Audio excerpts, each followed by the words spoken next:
Well, good morning, confirmands. Believe it or not, this is our last lesson of confirmation. That's so hard to believe. This actually is an interactive lesson that we'll be doing in class, but I wanted to still cover it with you just so that you had a chance to think about the things that God has given you in your life and what our response to that should be. So this will be a little bit different than what they'll experience on Sunday morning. If you were in class, but like I said, I just want to make sure that everybody hears it and has a chance to think about these things.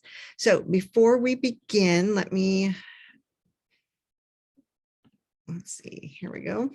Share my screen so I can give you some announcements and then we can get going. Okay, a few announcements. Lighthouse, we are having Lighthouse tonight. The trunk or treat is happening at the church from 5:30 to 6:30, and then at 7 we'll be having Lighthouse. You can go up to the Frisco house, you can go to Piper Bell's house, or you can come here to the church and join me and my group here at the church. We would love to have you. We're continuing our little series on friendship. So it's been a really good study for us. All right, Day Apart Retreat is this coming Saturday. If you can be there for any of it, I really strongly encourage you to come. You do need to register. There's no fee, but that's just going to help us know how many people we need to feed for lunch. So please do that so I can, so if you are here at lunchtime, you'll have something to eat. If you have any questions about it, please let me know. It's going to be from 10:30 to 5:45 in the afternoon. It really is a lot of fun. So I hope you can come for all of it, and if not, just for part of it. But that is coming up on this Saturday. It'll be the last kind of big thing that we do for confirmation before Confirmation Sunday. And then finally, the winter retreat. We can't go on ski trip because there's no place that's taking big groups again this year, but we did want to go do something. So we're going to do a winter retreat at Great Wolf Lodge over in Grapevine. It's going to be from December 19th to the 21st. So that registration is open. If you want to join us, we're going to have a lot of fun. It's going to be really great right before Christmas. So we would love to have you join us, but you do need to register for that as well. All right, today we are going to talk about blessings. And I think one of the things that happens in our community especially is we get desensitized to how many blessings that God has given us, just how good we have it. And so I want to take this time to share some statistics with you and just help you have a better appreciation for what you have and what our response should be because of all of the things that we do have. All right, so 20% of the world's population does not have adequate shelter.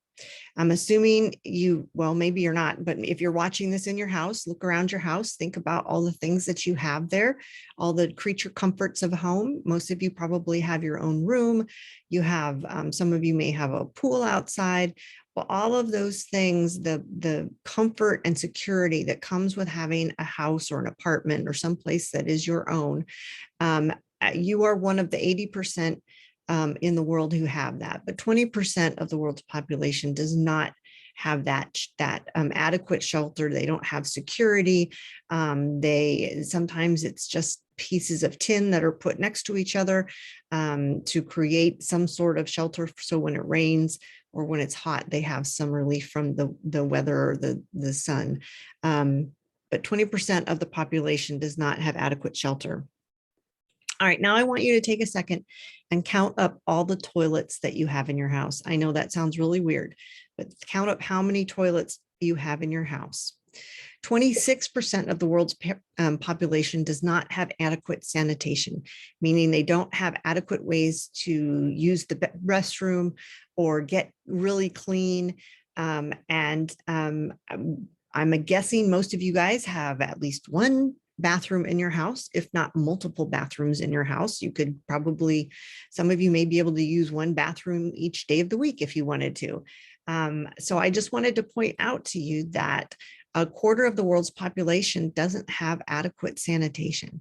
So the fact that we have multiple places where we can get clean or use the restroom is really makes us very, very blessed. All right. How many of you guys, I'm sure if you live in a house or an apartment or someplace like that, that you have a water faucet. How many of you guys have a pool in your backyard? I wonder how many of you guys have a water dispenser, where the water guy comes and brings the 5-gallon jugs. We have one of those at our house so that we're drinking spring water for the most of the time, not using the stuff out of the tap, the water that comes out of the tap. How many of you guys have special ways or filter your water to make sure it's clean? Well, 29% of the world's population doesn't have clean water to drink. That means they don't have clean water to drink, to cook with, to clean with. That's almost a third of the world's population. So when I look around my house and I see all of, how easy it is for me just to turn on the tap. I mean, I have hoses into my backyard that we get our dogs water, when they're outside, they just drink from the hose. All of that is clean water that a third of the population in the world doesn't have access to. All right. I am guessing most of you guys have a cell phone. It could be that you're watching me on a cell phone or your computer or your tablet or something like that. Some of you may have multiple of those. You may have one phone, one computer, one tablet, one laptop. I mean, in this society, having electronic devices like that is very, very convenient. I mean, everybody has them. Now, this particular statistic, really did surprise me. 60% of the world's population are active internet users. Now, that doesn't necessarily mean that they have their own phone or they have their own computer. In a lot of places in the world, that means they have access to an internet cafe where they have to go, or the place where they can get on the internet. Maybe it's at a local library or public place. Usually they have to pay by the minute for how much time they spend on the internet, but they do have access to it.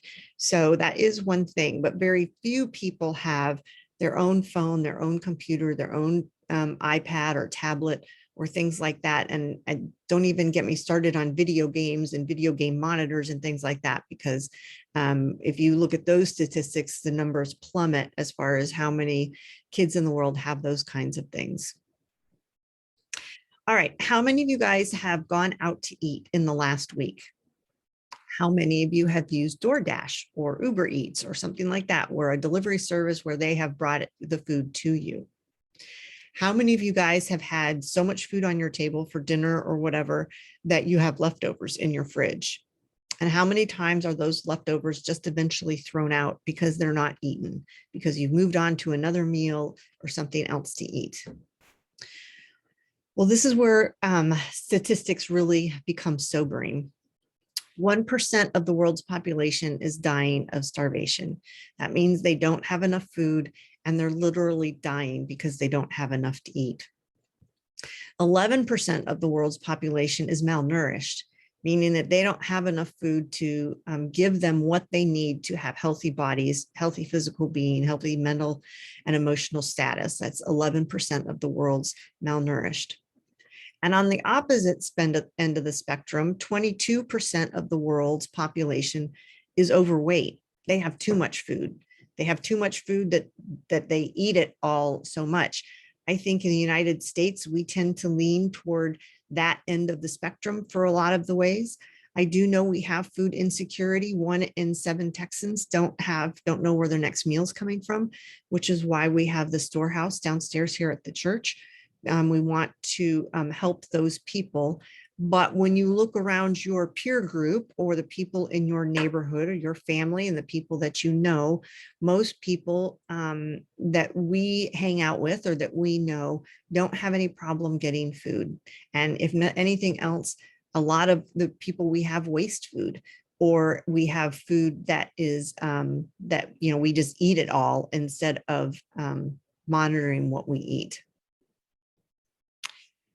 All right, so those are sobering thoughts. How many of you guys want to go to college or plan to go to college or are expected to go to college? Only 7% of the world's population will complete a college degree. And I imagine if you have siblings who are older than you, they have gone off to college. The majority of the students in our student ministry have plans to go to college, or people who've gone through our ministry are in college and are graduating from college. And I just want you guys to understand that you are a very, very small minority in the world's population of people who get to go to college and then reap the benefits of that education, having good jobs, having choices of jobs, being able to do something that you love, not something that you have to do. We just live in a very unique place in this world where the majority of the people around us are college educated, and we will be college, or you will be college educated. And in reality, that's a very, very small number in the world. All right, when you think about all of those things, all the things that we have that a lot of the world does not have, how does that make you feel? I don't want this to be something that makes you feel guilty or makes you feel bad for what you have. That's not the point of this lesson. What I want you to appreciate, though, is what you have compared to a lot of the world around us. We are incredibly blessed here. We are incredibly blessed to have the things that we have, and to have most of what we have in excess, that we have too much of it. All right, I wanted us to go back and think about the things, that the statistics we just went through. So for those of you who are planning on going to college, who is paying for that? Who will pay for your college? Do you have to pay for some of it? Do you just have a limited amount? Or have your parents told you that they'll pay for all of it because they don't want you to leave having debt? For those of you who have all of the food in your house, when you think about that, when you eat something, where does that food come from? Who pays for it? Now, if you get Uber Eats, or you get DoorDash, or you go to a restaurant yourself and you pay for it, where does that money come from? Do you guys earn an allowance? Do you have a job?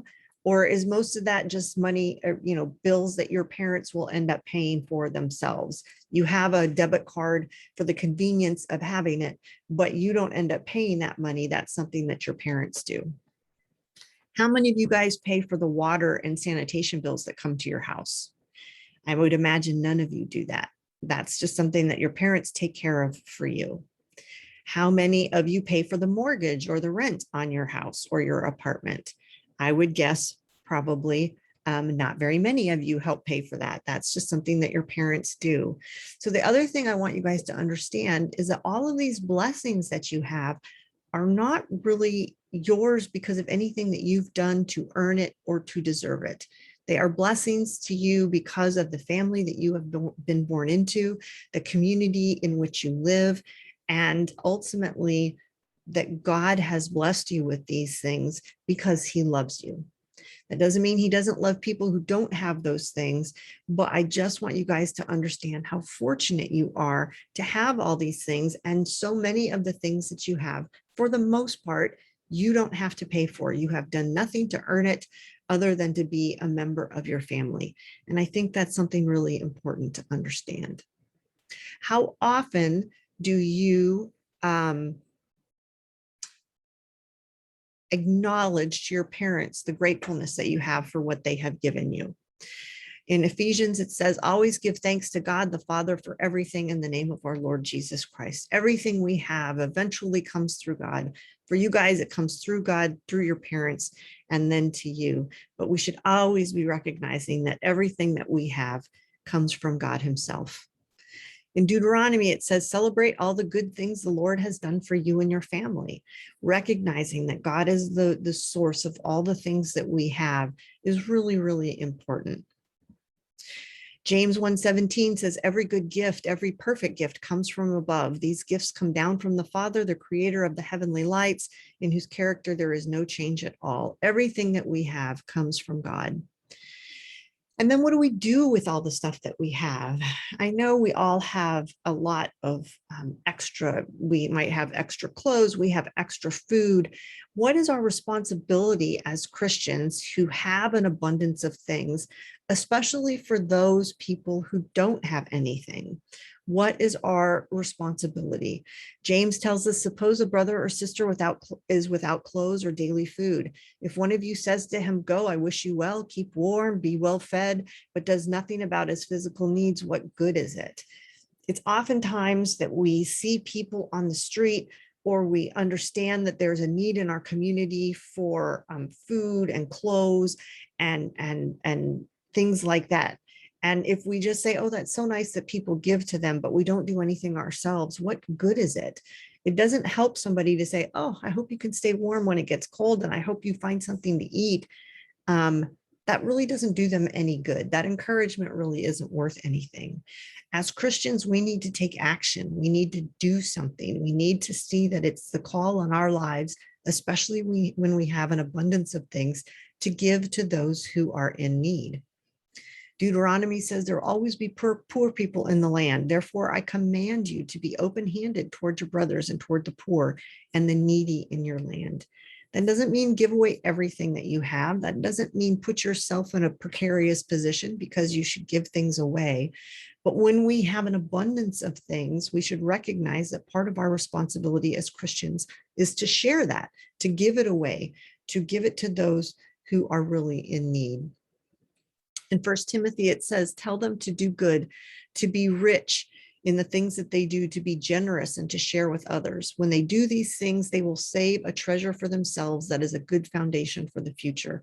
That way they can take hold of what is truly life. What Timothy is saying here is that when we are generous, when we do give things, we do give things, we do share what we have, what God has blessed us with others, then that's when we start to have a fuller life. When we are doing those things that God calls us to do, we start living out that life that He has asked us to. And we bring a little bit of heaven here to earth. And that's really what life is about, is for us to be taking care of those around us. And in doing that, we are blessed and we are fulfilling the call that God has put on our life. Don't forget to do good and share what we have, because it pleases that God, sorry about that, and share what we have, because God is pleased with these kinds of sacrifices. When we give those things, to the extra things that we have, or even give a little bit more than we're comfortable with, that pleases God, because we are becoming His hands and feet to those who are really in need. All right, so that the lesson that we're doing in class is a very interactive one, but I did want to go over those things to impart with you, or to encourage you to appreciate what you have, to show that appreciation to your family in whatever way that is. Maybe it's just saying thank you for making me dinner tonight, Mom, or doing the dishes, or going out of your way to do something that they need to have done out of gratefulness for what they have given to you. And also, we have to show that gratefulness back to God. He is the source of all that we have, and it's our responsibility. And it should be out of our gratitude that we do things that He wants us to do, that might be sacrifices, but then improve the world on His behalf. When we feed those who are hungry, when we give clothes to those who might need it, when we go out of our way to help people who are in need, we are pleasing God and we are living out that faith. Confirmation has been a time where I hope you guys have learned about who God is, what His character is, how important He is, and how having a relationship with Him is the most fundamental aspect of your life.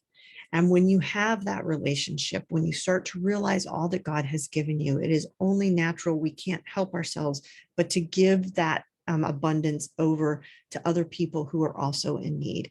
And in doing that, we are showing them the love of the Father through our gifts and our kindness.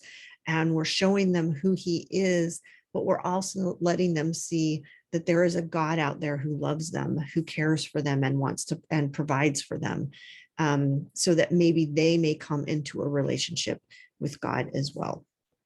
I hope a lot of you guys will be coming to the Day Apart retreat. I hope you guys will be there. If not, I can't wait to see you guys on Confirmation Sunday. It's going to be a wonderful day. Enjoy the rest of your weekend.